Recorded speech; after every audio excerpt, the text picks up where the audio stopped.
Pada video kali ini saya akan memberikan analisis mengenai Bitcoin terkait dengan tren yang terjadi pada Bitcoin dari masa ke masa.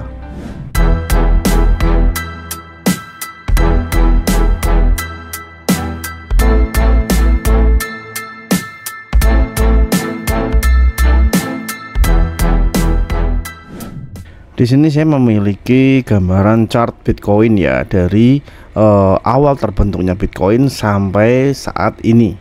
Dan sampai saat ini Bitcoin sudah melakukan 3 kali halving, yaitu yang pertama di sini ya, pada garis putih di sini, yaitu pada tahun 2012.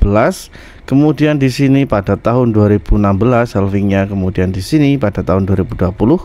Dan kita masih menantikan halving yang akan terjadi ke depannya pada tahun 2024 mendatang di sini ya. Oke, jadi jelas garis putih memanjang di sini adalah merupakan hari di mana Bitcoin melakukan halving. Kemudian di dalam setiap halving yang sudah terjadi, Bitcoin melakukan suatu pola yang cukup sama ya dari masa ke masa, di mana di sini saya sudah menggambarkan ada satu kotak hijau, kemudian ada kotak merah dan kotak orange ya. Saya mau gambarkan seperti ini. Jadi ketika halving terjadi, di situ adalah titik di mana Bitcoin akan melakukan bull run. Itu dulu yang pertama. Jadi di sini saya akan memberikan konteks bull di sini. Ada suatu pola bull yang terjadi dari Bitcoin pada fase ini. Kemudian setelahnya adalah ada fase bear, di mana setelah fase bullish terjadi, Bitcoin melakukan koreksi ya. Jadi di sini akan saya tulis untuk bear. Kemudian setelah fase bearish di sini terjadi, maka selanjutnya adalah fase yang namanya konsolidasi. Jadi cukup jelas ya di sini, setelah Bitcoin melakukan bull run pada tahun 2012, maka ada fase bull yang terjadi. Dan fase bull yang terjadi di sini membutuhkan waktu sekitar kurang lebih di sini bisa kita lihat ada sekitar kurang lebih 450-an hari ya dari titik halvingnya. Kemudian untuk fase bearnya, di sini bisa kita lihat ada sekitar 426 hari juga, cukup sama ya.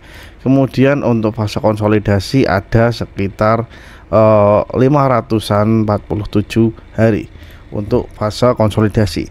Yang jelas di sini adalah terkait dengan itu ada fase bull, kemudian fase bear, kemudian fase konsolidasi, terkait berapa lamanya hari yang diperlukan untuk menyelesaikan suatu fase.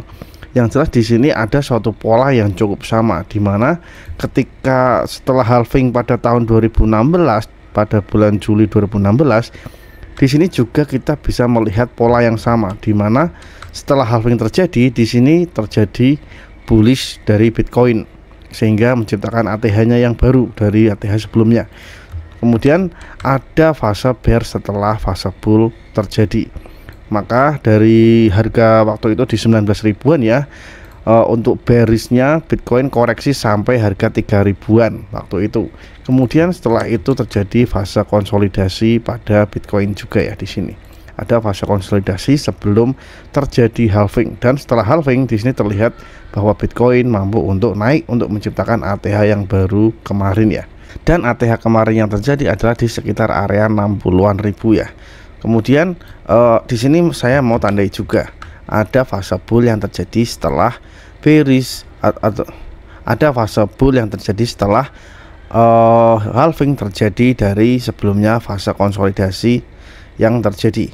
Kemudian setelah bull yang terjadi kemarin juga Bitcoin melakukan fase koreksi atau bear season, di mana koreksi sampai mencapai harga kurang lebih di 15.000 atau 16.000 di situ. Dan sekarang Bitcoin memasuki fase baru konsolidasi area ya, di mana fase konsolidasi di sini tercipta antara range area 15.000 sampai sekarang di area 47.000 kurang lebih ya.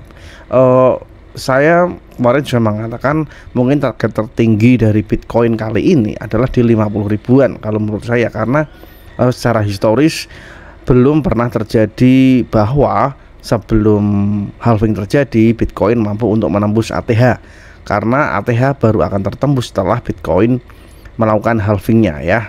Di sini contohnya, di sini ada titik breakout dari ATH sebelumnya, ini terjadi setelah halving di sini. Kemudian di sini untuk breakout dari ATH di sini, ini terjadi setelah fase halving juga telah terjadi. Jadi di sini nantinya kemungkinan akan ada di area ini, nantinya Bitcoin akan breakout dari ATH setelah terjadinya halving. Itu kuncinya ya. Jadi di sini terlihat dengan jelas ya bahwa untuk bull, bear, dan consolidation area atau fase-fase yang terjadi di sini cukup serupa dari masa ke masa dalam pembagian secara satuan halving ya. Jadi untuk selanjutnya setelah halving terjadi, maka di situ akan menciptakan bullish yang baru ya. Kemudian di sini saya akan berikan tanda nanti bahwa akan ada fase bullish yang baru. Kemudian dari fase bullish yang baru akan ada bear yang baru. Kemudian akan ada area consolidation yang baru, dan setelahnya akan menciptakan halving baru berikutnya. Jadi yang ingin saya tekankan adalah kita tinggal sebentar lagi melihat bahwa Bitcoin akan melakukan bullish yang cukup panjang. Mungkin kurang lebih bisa dikatakan biasanya di sini fase bullish setelah halving itu ada sekitar di sini contohnya 500 hari ya, untuk pada tahun 2017 di sini 1 tahun. Kemudian untuk pada tahun 2020 kemarin juga ada sekitar 550-an hari. Jadi sekitar 500-an hari ya, 550 hari kurang lebih waktu yang dibutuhkan untuk menciptakan bullish atau bull season bagi Bitcoin. Mungkin sampai di sini bisa diperkirakan sampai bulan Oktober, September, atau mungkin bisa dikatakan kuartal 2 atau kuartal 3 ya, kuartal 3 atau kuartal 4 pada tahun 2025. Mungkin di situ akan menjadi titik ATH dari Bitcoin selanjutnya. Oke. Jadi untuk area ini kemungkinan mentok sampai di area 50.000. Kemudian akan ada koreksi sebentar untuk meretest support area, baru setelah halving nanti akan melanjutkan bullish dari Bitcoin. Ini merupakan fase bull, bear, dan consolidation yang terjadi pada Bitcoin dari masa ke masa yang terjadi dalam satuan halving ya. Oke, mungkin seperti itu sedikit penjelasan yang bisa saya sampaikan terkait dengan apa yang saya pahami tentang adanya pengulangan fase dari Bitcoin. Oke, sampai jumpa pada analisis Bitcoin selanjutnya. Jangan lupa subscribe dan terima kasih.